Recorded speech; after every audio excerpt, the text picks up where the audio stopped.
મહેમાનો, ગામના સરપંચ શ્રી બહાદુરસિંહ ગોહિલ, શાળાના આચાર્ય શ્રી જસુભાઈ દાનાભાઈ બડાઈ, ગામમાંથી આવેલા વડીલો તથા ગુરુજનો અને મારા ભાઈઓ તથા બહેનો, આજે હું જો મને ગાંધી મળે તો તેના વિશે કંઈક બોલવા માંગુ છું. તો આપ સૌને વિનંતી છે કે સૌ શાંતિથી સાંભળો. અપૂર્વ દૈદિત્યમાન ચેતનાનો તાર રણ જણા, જાઉં હું એને શોધવા ને સ્વપ્ન સામું મળે. સાચે આમ જ બને કે ઉઘાડું અંતરની આંખો અને સામે મને ગાંધી મળે. હા, જો મને ગાંધી મળે તો વાત્સલ્ય સપર હાથ શિરા ફેરવીને પૂછે કે બેટા હિન્દ કેમ છે? ભીતરમાં કંઈક સડવડાટ થાય અને અંતર અતિથની ગળતામાં ડૂબી જાય કે આંખ સામે શ્વેત શ્યામ ચલચિત્ર ચલિત થાય કે પરદેશમાં સત્યના પ્રયોગો કરનારા અહિંસાના પરમ આગ્રહી મોક ગાંધી અહીંયા ક્યાંથી? અંતરમાં ફરી વાંચા ફૂટે ને બાપુ કહે, માં હિન્દ અને બાળકોની ખબર લેવા આવ્યો છું. જીવનભર જે સત્યનું આચરણ કર્યું ને તેની આ ફલશ્રુતિ છે. મૃત્યુ પછીનો ઉપહાર છે કે ફરી એકવાર અહીંયા આવવા મળ્યું. પછી અમારા હાથમાં પેલું જર્જરિત થયેલ વાંદરાનું રમકડું જોઈ ને પૂછે, બેટા હજુ એ તું બાળક જ રહ્યો? હજુ રમકડાથી રમે છે? પણ બાપુ, એ મારું પ્રિય રમકડું છે. સાંભળીને ક્ષણભર હરખાઈ જાય. ચશ્માની તો હરાજી થઈ ગઈ, પણ ટેવ એટલે ખાલી નખ ઉપર પહેલી આંગળી મૂકી ને કહે, હા બેટા, મારું પણ પ્રિય રમકડું છે.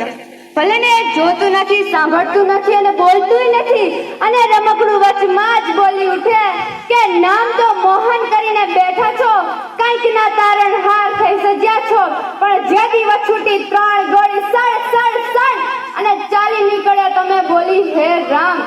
ખબર છે પછી શું અગશા થઈ છે તમારા માં અને બાળકોની? તમે તો કહી દીધું મારું જીવન એ જ મારો સંદેશ, પણ જેવું પત્યું તમારું જીવન કે ખબર નહીં ક્યાં ગયો તમારો સંદેશ.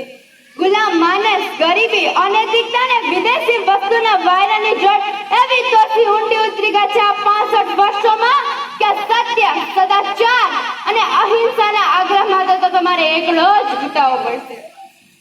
મારા પ્રિય રમકડા અને બાપુ વચ્ચેના આ સંવાદથી મને કદાચ શ્રી મેઘાણીજી સમજાય અને બાપુ વચ્ચે કહેવાની ઈચ્છા થાય કે સત્તાની અમોન જલ ધારા કેરી ચુંગાલ ભોળા કંગાલ કાજ ફાસલા બસારે, ધનિકો માં લંચ મુક્તિ ગરીબોના લાલ રક્ત સત્તાના ભક્ત આજ શોષે કર ભારે, બહુદિનને સત્ય સયા જીવન નિર્ભીર્ય થયા બંધુત્વ સયા પ્રાણ નવરચના માગે, જાગા જુગના ગુલામ આવી પહોંચ્યા મુકામ ઇન્સાફી તખ્ત બરકરાર કાલ જાગે, સેવા ઘાટીન દંડ ઘોર કાલ જાગે.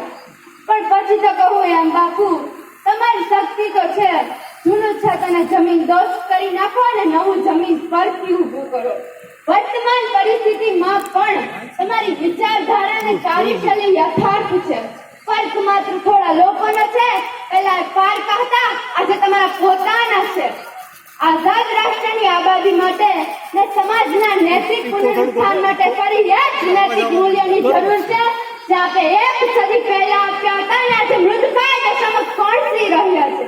અને બાપુ, આ 65 વર્ષની આખી યાત્રાનો એકમાત્ર સાક્ષી મારું આ પ્રિય રમકડું છે. હવે વખતે બાપુ મને વધુ કઈ ન કહેવા દેતા પોતાના મોં પર પેલું કાયમનું ગોખલું સ્મિત લાવીને એટલું જ કે જ્યારે દીવો જલે ને કોઈ, જ્યારે